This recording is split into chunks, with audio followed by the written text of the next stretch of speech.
বিশ্ব রাজনীতিতে আবারও শুরু হলো নতুন এক উত্তেজনার অধ্যায়।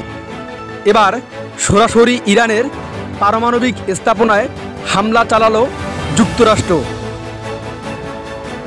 আর সেই হামলার পেছনে রয়েছে ইসরায়েলের গোয়েন্দা তত্ত্ব ও চাপ।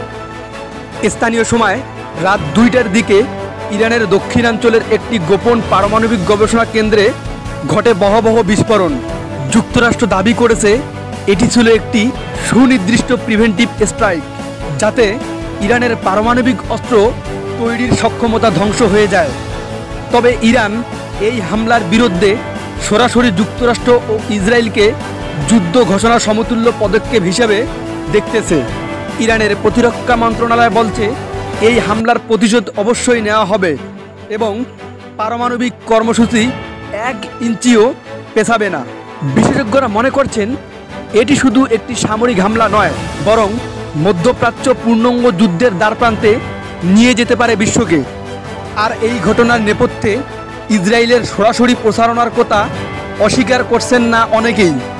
এখন প্রশ্ন হলো, এই হামলার জবাবে ইরান কী পদক্ষেপ নেবে? আর তৃতীয় বিশ্বযুদ্ধ কি ক্রমেই এগিয়ে যাচ্ছে? আপনার মতামত কমেন্ট বক্সে জানান।